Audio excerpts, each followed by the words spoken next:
Today, Iran launched nearly 200 ballistic missiles towards targets in Israel. The United States military coordinated closely with the Israeli Defense Forces to help defend Israel against this attack. U.S. naval destroyers joined Israeli air defense units in firing interceptors to shoot down inbound missiles. President Biden and Vice President Harris monitored the attack and the response from the White House Situation Room, joined in person and remotely by their national security team.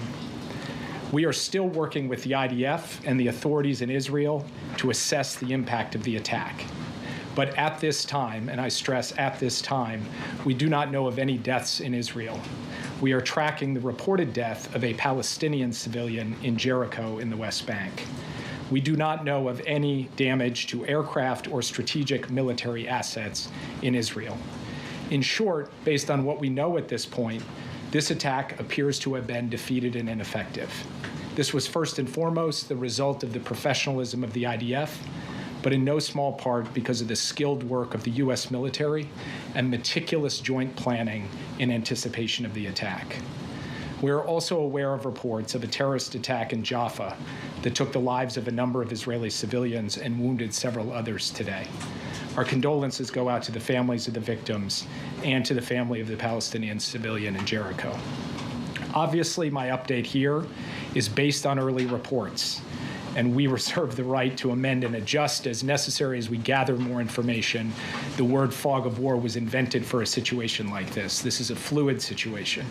We will consult with the Israelis on next steps in terms of the response and how to deal with what Iran has just done, and we will continue to monitor for further threats and attacks from Iran and its proxies.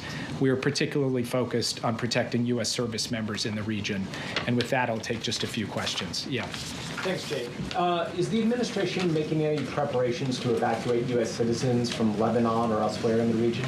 We have been very clear for some time now that U.S. citizens should avail themselves of commercial means to depart Lebanon, given everything that's going on.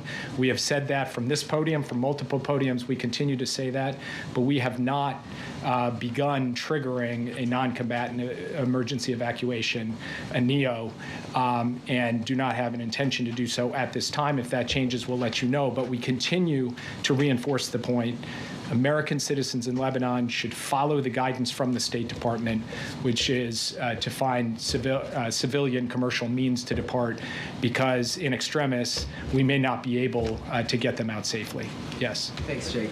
What is the U.S. view on whether Israel should retaliate, and what is your concern about this leading to a wider escalation of war in the region? We've had some initial discussions with the Israelis in the aftermath of this at the military level and also at the White House to Prime Minister's office level. We'll continue those conversations in the hours ahead.